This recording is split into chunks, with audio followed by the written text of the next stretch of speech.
जे 5075 वर्ग युक्त 1 से आम भाग करा 5074 वर्ग युक्त 5076 वर्ग। आम ये वर्ग निर्णय करवा एवं एगुड़ी को समाधान करने हेले आम गोटे ट्रिक अवलंबन कले खूब सहजरे होता है। आम लिखा मन करा एक्स आम लिखा एक्स इज इक्वाल टू 5075।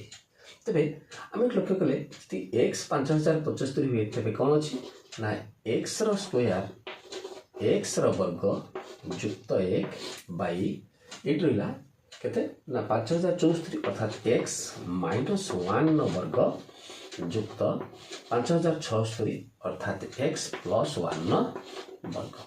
ठीक अच्छे प्रथम लिखा समाधान टी ना x square +1 divide by x a minus b वर्ग प्लस ए प्लस बी वर्ग। ये थे आम जानते ए प्लस बी वर्ग और ए माइनस बी वर्ग को जोग करते हम कहते 2 whole into a square plus b square अर्थात x square plus 1 square is equal to आसो कहते ना x square plus 1 divide by 2 whole into x square plus 1 वर्ग के 1 एवं ये दुईटी कौन होता है कटि था तार उत्तर के आसो 1/2 बा 0.5।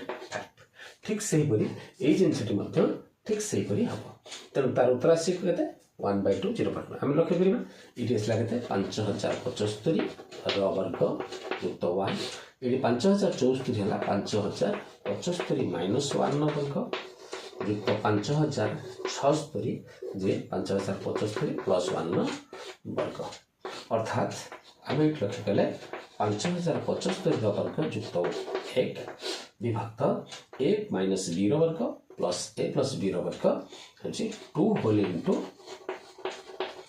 ए वर्ग युक्त बी वर्ग।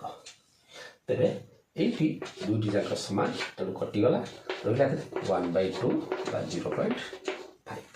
तेरे कमेंट बॉक्स प्रश्नटी है जदि थाए 3034 वर्ग युक्त 1 विभक्त 3033 वर्ग युक्त 3035 वर्ग उत्तरटी केते हम आप कमेंट बॉक्स निश्चित भाव में तार उत्तरटी देवे।